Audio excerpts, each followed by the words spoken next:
the last strongholds of the Neanderthals. Adapting to survival, not just the cold for decades, Neanderthals have been portrayed as cold-adapted hominins, hardy survivors of glacial landscapes. But emerging archaeological evidence paints a different picture. Neanderthals weren't necessarily built for the cold, but rather adapted to environments where they could survive. Recent studies reveal that their final refuges weren't the frozen north, but the warmer, more stable landscapes of southern Europe, suggesting a more complex and resilient history than previously understood.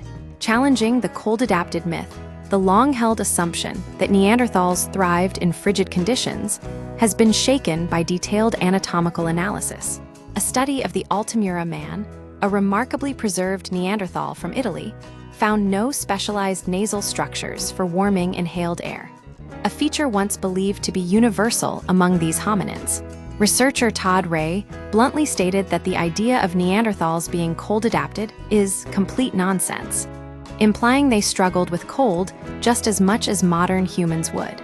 This revelation aligns with evidence that Neanderthals were likely the first to master controlled fire as early as 400,000 years ago in southern England.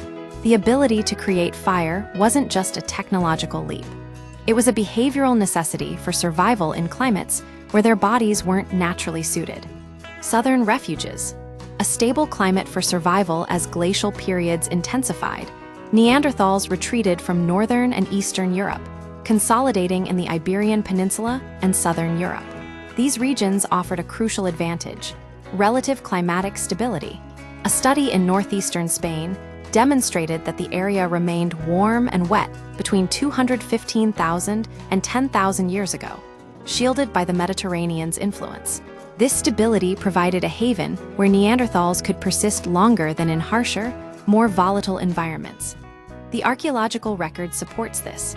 Sites like Lazaret Cave in France reveal Neanderthals hunting aurochs, red deer, and wolves in wooded landscapes, not barren ice sheets. Cova del Gegant in Spain shows a diet rich in forest and shrub species, including migratory birds, indicating a diverse ecosystem that sustained them far beyond what a purely cold-adapted lifestyle would allow.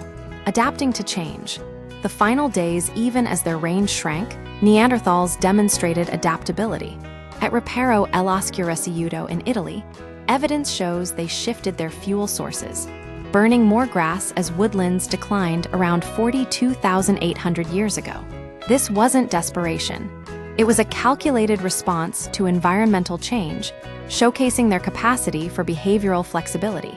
Their final stands, like Cova Iros in Spain, reveal continued success in hunting large game, including red deer and even cave bears. While direct evidence of their hunting habits is scarce, the presence of butchery marks on bones suggests a practical and efficient use of available resources. Cultural practices, and the end of the line, the question of Neanderthal culture, remains complex. Unlike some other sites, Iberian Neanderthal burial practices are unclear. Some remains were found in cave shafts, possibly as a form of natural deposition, while others may have been subject to funerary cannibalism, a practice viewed differently across cultures. The final chapter of the Neanderthals is marked by environmental shifts. A drying climate around 39,000 years ago likely strained their resources, though it wasn't the sole cause of their extinction. Interbreeding with modern humans and the arrival of a new dominant species played a crucial role in their disappearance. Ultimately, the Neanderthals weren't simply victims of the cold.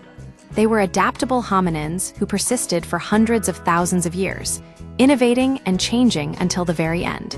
Their genetic legacy lives on in many modern humans, a reminder that the story of our species is not one of simple replacement, but of complex interaction and enduring influence.